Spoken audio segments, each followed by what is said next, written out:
만화사에 남은 히트작인 강철의 연금술사로 유명한 아라카와 히로무의 신작 만화 황천의 츠가이가 애니메이션화되었습니다. OTT에서 볼 수 있는 작품이니 다 아시겠지만 지금까지 공개된 작품 퀄리티가 정말 훌륭하죠. 연출이면 연출, 작화면 작화, 버릴 데가 없습니다. 그도 그럴 것이 제작을 맡은 것이 그 유명한 본즈 필름이니 퀄리티가 좋을 수밖에 없고 이야기의 흡입력도 좋아서 화제를 모으고 있습니다. 그런데 개중엔 작품이 이해되지 않는다던가 캐릭터가 잘 이해되지 않는다는 이야기가 있어요. 전 그 이유가 대략 납득이 가는데요. 왜냐면 이건 일부러 이렇게 만든 작품이기 때문입니다.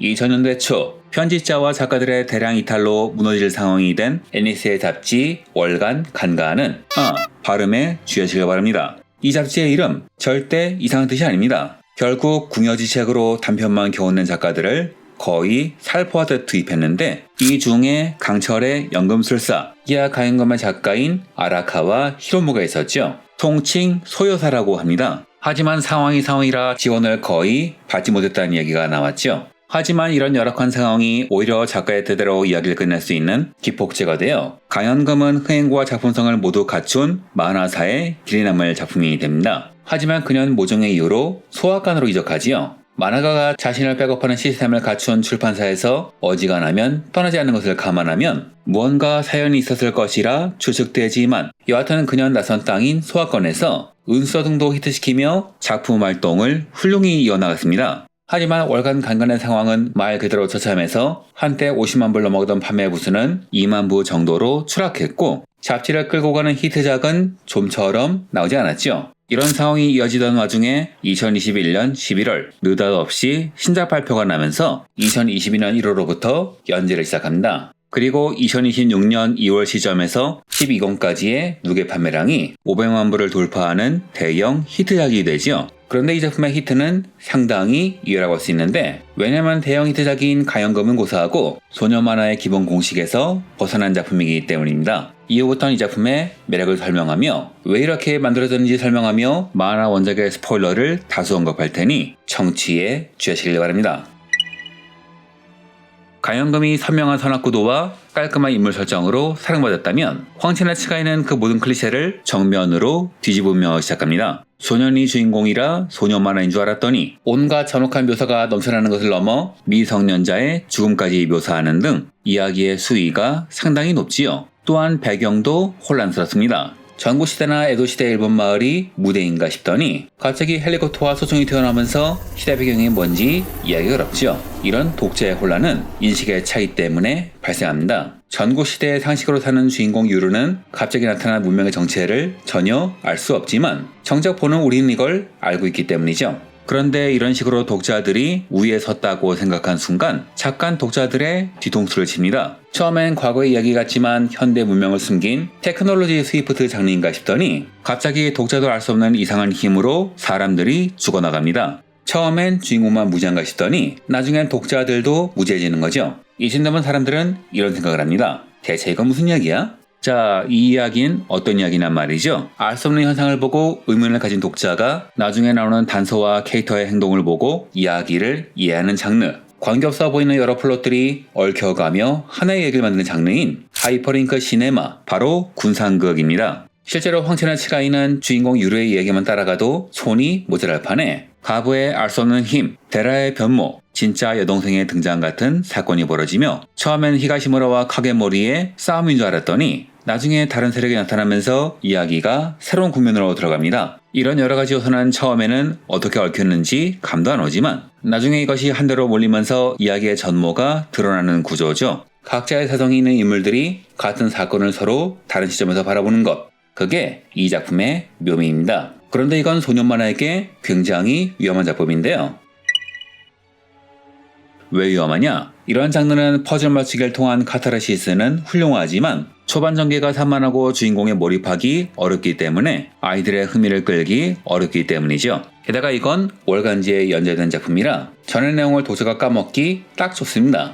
그렇다면 왜 작가는 작품을 이런 식으로 만든 것이며 이런 문제를 어떻게 극복하고 히트작을 만든 것일까요?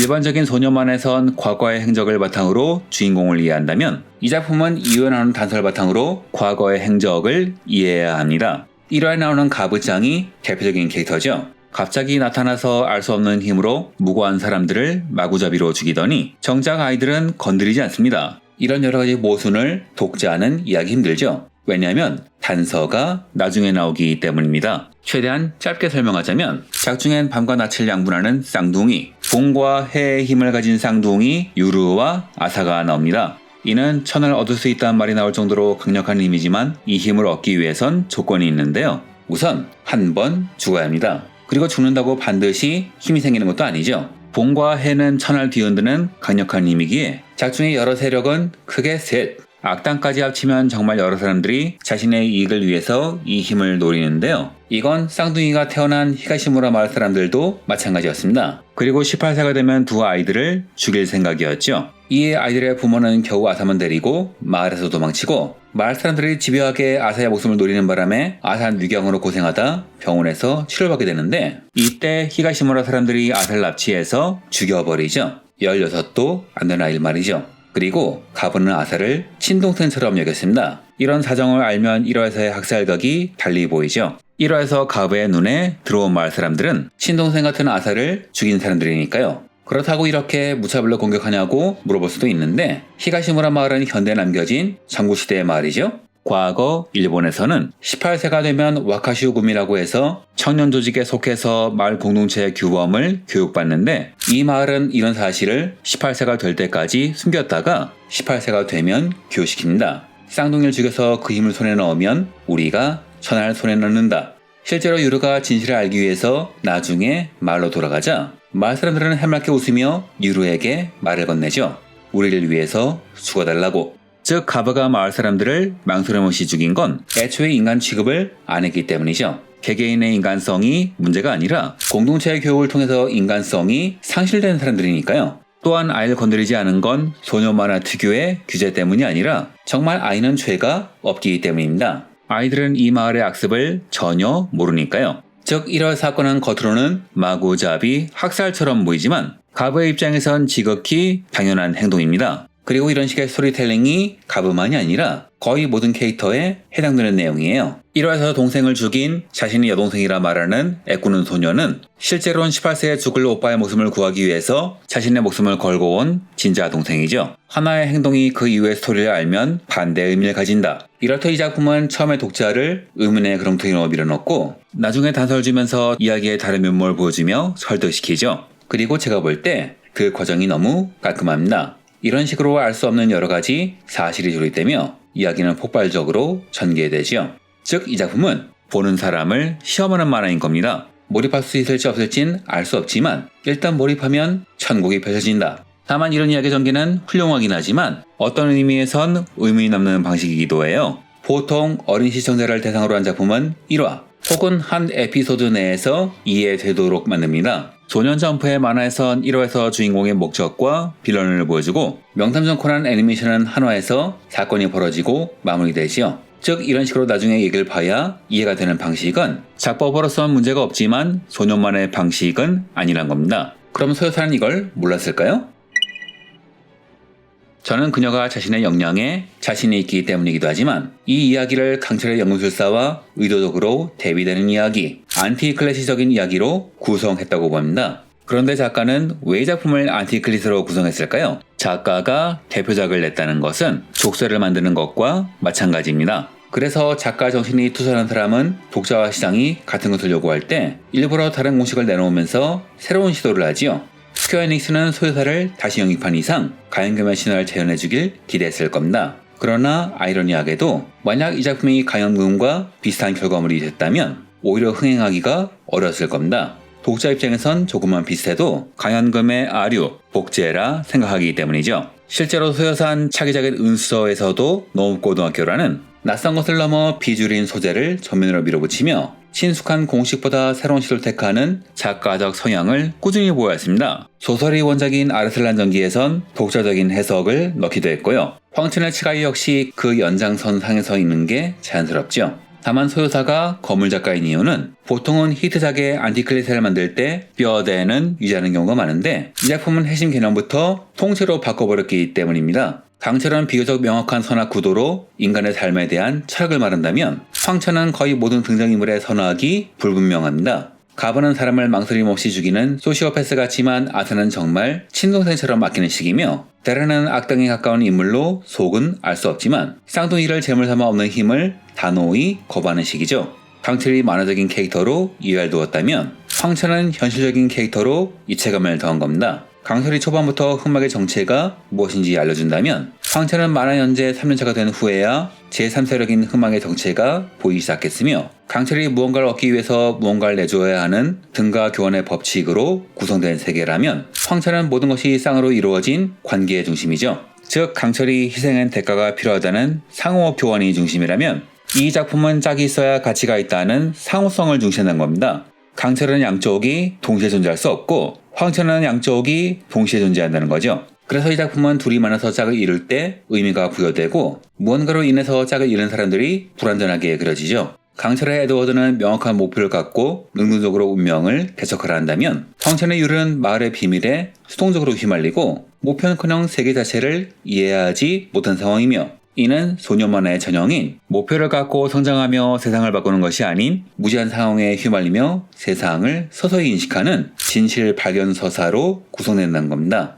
강철에서 형제와 가족은 절대적인 선이지만 황천에서는 애초에 여동생과 거리감이 있죠. 동생임을 알고 아끼긴 하지만 그 정체를 완전히 믿지 못합니다. 다시 말해 가족만을 믿을 수 있다 해서 가족조차 수수께끼인 걸로 바뀐 것이죠.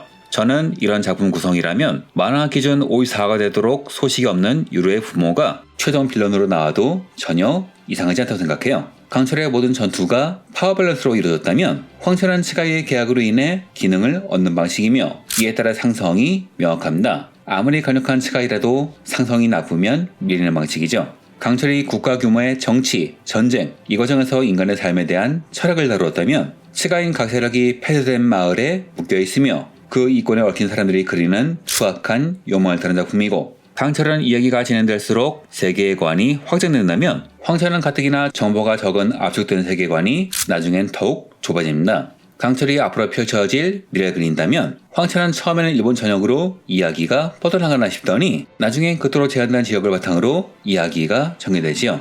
여기서 소요사가 대단한 점은 많은 작가들이 전적의 그림자에서 벗어나고 싶어서 안티클리셰를 만들었다가 맹탕을 만들었다면 이 작품은 이야기의 전모가 늦게 보이는 로우 스타터임에도 불구하고 사람들의 집중력이 풀릴 즈음마다 사건을 통해서 이야기를 정리하고 새로운 주제를 던지면서 독자들을 몰입시킨다는 거죠. 즉 히트 공식, 그것도 작가 인생의 히트작을 넘어 만화 새남을 걸작의 히트 공식을 근본부터 뒤집어보면서 이 정도 퀄리티의 작품을 만들어냈다는 겁니다.